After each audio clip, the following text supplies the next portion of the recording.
Bapak Ibu sekalian, marilah kita membaca Alkitab kita bersama sektor 5. Hari ini kita telah sampai pada Markus pasal 13. Markus pasal 13, khotbah tentang akhir zaman. Bait Allah akan diruntuhkan. Ketika Yesus keluar dari bait Allah, seorang muridnya berkata kepadanya, "Guru, lihatlah betapa kokohnya batu-batu itu dan betapa megahnya gunung-gunung itu, gedung-gedung itu." Lalu Yesus berkata kepadanya, "Kau lihat gedung-gedung yang hebat ini? Tidak satu batu pun akan dibiarkan terletak di atas batu yang lain. Semuanya akan diruntuhkan." Ayat 3, permulaan penderitaan. Ketika Yesus duduk di atas bukit Zaitun berhadapan dengan bait Allah, Petrus, Yakobus, Yohanes, dan Andreas bertanya sendirian kepadanya, "Katakanlah kepada kami bila manakah itu akan terjadi dan apakah tandanya kalau semuanya itu akan sampai pada kesudahannya?" Maka mulailah Yesus berkata kepada mereka, "Waspadalah supaya jangan ada orang yang menyesatkan kamu. Akan datang banyak orang dengan memakai namaku dan berkata, 'Akulah dia,' dan mereka akan menyesatkan banyak orang. Dan apabila kamu mendengar deru perang atau kabar-kabar tentang perang, janganlah kamu gelisah. Semuanya itu harus terjadi, tetapi itu belum kesudahannya. Sebab bangsa akan bangkit melawan bangsa dan kerajaan melawan kerajaan. Akan terjadi gempa bumi di berbagai tempat dan akan ada kelaparan. Semua itu barulah permulaan penderitaan menjelang zaman baru.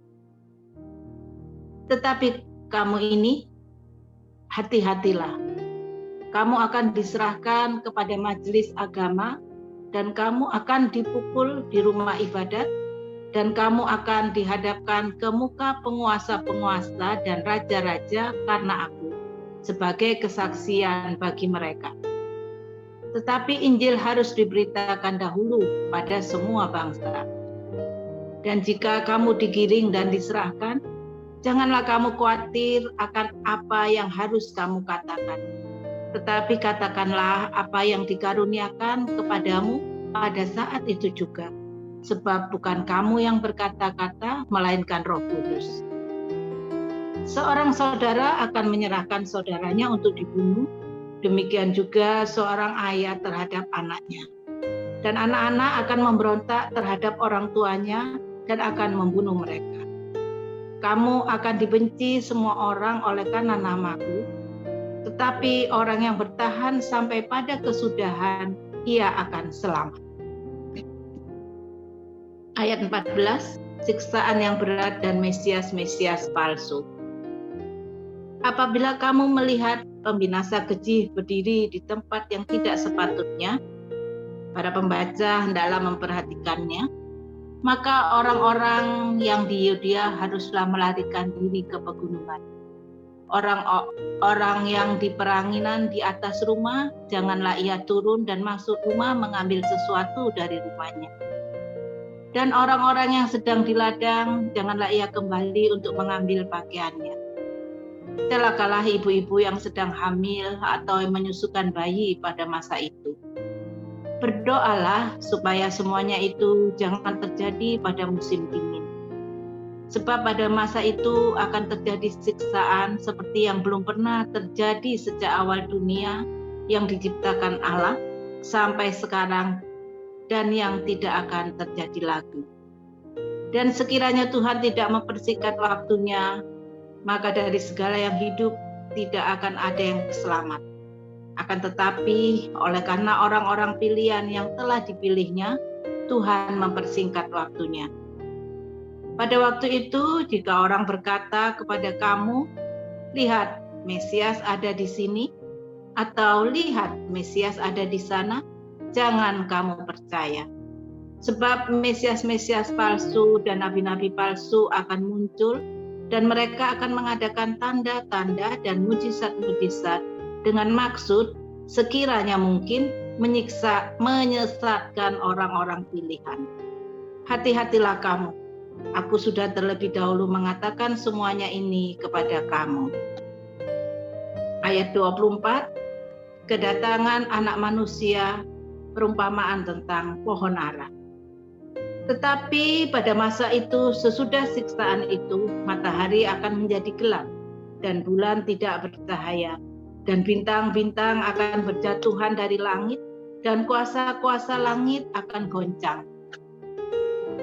Pada waktu itu, orang-orang akan melihat anak manusia datang dalam awan-awan dengan segala kekuasaan dan kemuliaan. Pada waktu itu pun ia akan menyuruh keluar malaikat-malaikatnya dan akan mengumpulkan orang-orang pilihannya dari keempat penjuru bumi, dari ujung bumi sampai ke ujung langit. Tariklah pelajaran dari perumpamaan tentang pohon ara. Apabila ranting-rantingnya melembut dan mulai bertunas, kamu tahu bahwa musim panas sudah dekat. Demikian juga, jika kamu lihat hal-hal itu terjadi, ketahuilah bahwa waktunya sudah dekat, sudah di ambang pintu. Aku berkata kepadamu, sesungguhnya angkatan ini tidak akan berlalu sebelum semuanya itu terjadi. Langit dan bumi akan berlalu, tetapi perkataanku tidak akan berlalu. Tapi tentang hari atau saat itu, tidak seorang pun yang tahu. Malaikat-malaikat di sorga tidak, anak pun tidak, hanya Bapa saja. Ayat 33, nasihat supaya berjaga-jaga. Hati-hatilah dan berjaga-jagalah, sebab kamu tidak tahu bila mana waktunya tiba.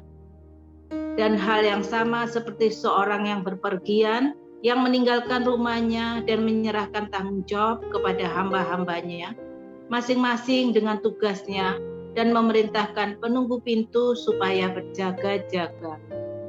Karena itu berjaga-jagalah, sebab kamu tidak tahu bila manakah tuan rumah itu pulang, menjelang malam, atau tengah malam, atau larut malam, atau pagi-pagi buta. Supaya kalau ia tiba-tiba datang, jangan kamu didapatinya sedang tidur. Apa yang kukatakan kepada kamu, kukatakan kepada semua orang, berjaga-jagalah. Demikian pembacaan kita hari ini.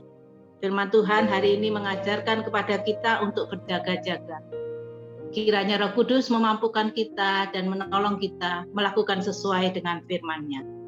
Tuhan memberkati. Terima kasih Bu Yohana. Untuk ringkasan sesuai dengan Alkipedia dari Markus 13, isi pasalnya adalah yang terjadi di zaman sekarang sampai dengan puncaknya dalam kesengsaraan dan kedatangan Kristus yang kedua, dan perumpamaan tentang pohon ara. Secara garis besar isi ayatnya adalah ayat 1, Kristus menubuatkan kehancuran bait suci. Ayat 9, penganiayaan demi Injil. Ayat yang ke-10, bahwa Injil harus disebarkan ke semua bangsa.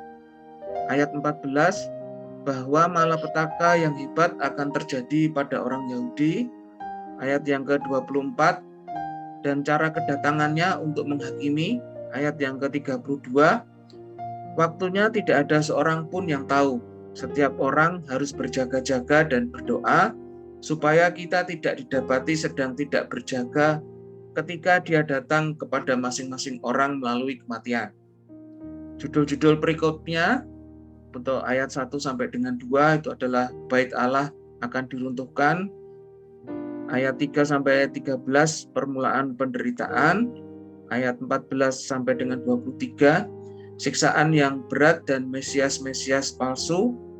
Ayat 24 sampai 32 manusia perumpamaan tentang pohon ara. Ayat 33 sampai 37 nasihat supaya berjaga-jaga, dan ayat 35 sampai 37 hubungan antara Yesus dan Daud. Tokoh-tokoh yang ada di Markus 13 ini ada Allah, Yesus, Roh Kudus, Daniel, Petrus, Yakobus, Yohanes, dan Andreas. Sedangkan nama dan tempat ada Allah, ada anak manusia, Andreas, Bait Allah, Bukit Zaitun, Injil, Mesias, Petrus, Roh Kudus, Tuhan, Yakobus, Yesus, Yohanes, dan Yudea. Kesimpulannya adalah akhir zaman akan ditandai dengan kemurtatan agami di ayat ke-6, kemudian perang dan berita tentang perang ayat yang ke-7, pergolakan di antara bangsa ayat 8, gempa bumi, bencana kelaparan dan penderitaan di ayat yang ke-8, pemberitaan Injil di seluruh bangsa ayat yang ke-10, pelanggaran hukum ayat 12, dan manifestasi kebencian terhadap para pemberita Injil di ayat yang ke-13. Zaman itu akan memuncak di masa penderitaan sebagaimana belum pernah terjadi sebelumnya, dan akan berakhir di dalam penampakan Kristus yang mulia di atas awan-awan ayat yang ke-26. Marilah kita memperhatikan kapanpun dia akan datang. Dia akan mendapati kita melakukan tugas kita, siap untuk bertemu dengannya. Demikian Bapak Ibu, ringkasan menurut Alkipedia untuk Markus 13.